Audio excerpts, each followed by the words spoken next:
We trust teachers with our children. We trust schools to be safe. But what happens when a teacher's mistake becomes a motive for revenge? A missing teacher, a student who never existed on record, and a story that warned everyone before it became reality. This is the case of the teacher who failed the wrong student. In the wake of a teacher's disappearance, we are left with lingering questions and a haunting reminder of the fragility of trust. As one chapter closes, another begins, in a classroom where dedication and care form the foundation of education. Here, the story of Mr. Daniel Hayes unfolds, a beloved educator whose commitment shapes lives in quiet, profound ways. Crestwood High, a prestigious school in a quiet town. Mr. Daniel Hayes, 42 years old, English teacher, a man of structure, routine, and high expectations. He arrived 7 a.m. sharp, coffee in hand. His desk spotless, his gradebook flawless. Students respected him because he cared. But perfection often invites attention, and sometimes the quietest student carries the loudest storm. Then came the transfer student. Name, Ethan Cole. Age, 17. Background, unknown. He slid into school life like a shadow, silent, unnoticed. He spoke only when spoken to. He sat at the last desk, nearest the emergency exit. Everyone has a story. Some are told aloud. Others are written and meant to be felt. One afternoon, Hayes assigned a creative writing exercise. Write about someone who changed your life. Most students wrote about athletes, parents, celebrities. Ethan wrote something different. The title, The Teacher Who Deserved to Die. It was a chilling tale of a teacher who graded life and death, who punished failure with disappearance, who lived beneath a school feeding on shame. The final line, failure is permanent. Hayes returned the story with a large red F and scribbled, "Seek counseling. This is disturbing." He called Ethan after class, but the boy had already vanished. That night, Mr. Hayes found a note slipped under his door. "You failed me." What was meant to be fiction had crossed a line. The story was no longer on paper. It had begun to follow him. The next weeks were hell. Tech glitches began. Every grade in Hayes' laptop turns to F. Screensaver changed to Ethan's story quotes. His password reset itself to failure. Public humiliation followed. Mock report cards with his face labeled worst teacher. Rumors he hit a student. A fake complaint filed under Ethan's name. He began locking his classroom door, checking over his shoulder, sleeping less, drinking more. But no one believed him. When no one listens to the warning, the lesson becomes unavoidable. Final exams. The day Hayes dreaded. The students gathered in the gymnasium, papers and pencils in hand.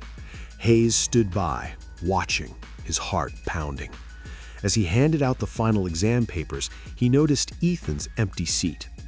The exam started, but Hayes couldn't focus. Every tick of the clock felt like a countdown. As the time ended, students handed in their papers. Hayes collected them, his hands trembling. As he opened Ethan's exam paper, he found a note. "You can't fail me if I never existed." The bell rang. Students left. But the real consequence was still waiting. 6:42 p.m. Hayes' wife reports him missing. The school was locked down. Police arrived, searching every corner. They found Ethan's desk empty, a mysterious note in his seat. "Meet me where it all began," it read.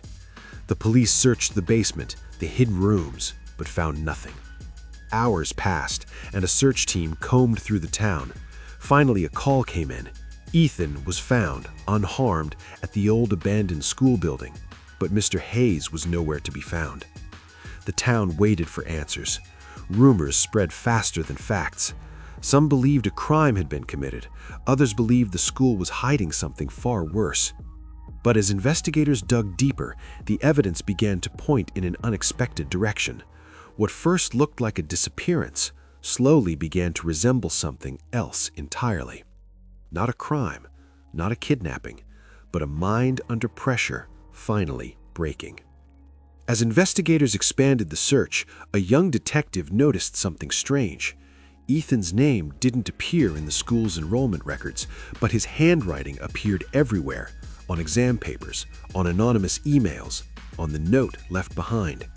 Forensic analysis revealed something crucial. The handwriting matched a series of unsent emails found on Mr. Hayes' personal laptop, emails addressed to himself.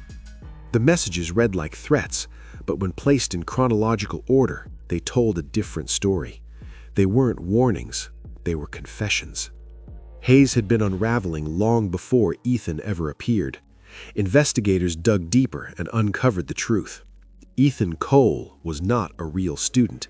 He was a fictional identity created by Hayes himself, a coping mechanism born from guilt after a former student's tragic death years earlier. Hayes had failed that student academically and never forgave himself. Under mounting pressure, stress, and untreated trauma, Hayes began living out a story he once taught his students to write, blurring fiction and reality. The disappearance wasn't a crime, it was a breakdown. Once the truth was uncovered, the fear faded, but the silence remained. There was no villain hiding in the shadows, no student seeking revenge, just a man overwhelmed by guilt and a system that failed to notice until it was almost too late. What happened next would not bring celebration, only reflection. Because some endings don't close a case, they teach a lesson. 3 days later, authorities found Mr. Hayes, alive. He was located at a lakeside retreat center, dehydrated, exhausted, but conscious. He checked himself in under his real name. Hayes cooperated fully. In a recorded statement, he admitted everything: creating Ethan Cole, writing the notes, engineering the fear, and allowing himself to disappear, not to escape justice, but to stop himself from hurting anyone else. Hayes entered long-term psychiatric care. The school reopened weeks later, quieter but wiser. Counseling programs were introduced, teachers received mental health support, and grading policies were reviewed to focus on intervention, not punishment. No one died. No student was harmed. The real lesson wasn't about failure. It was about asking for help before the mind turns against itself.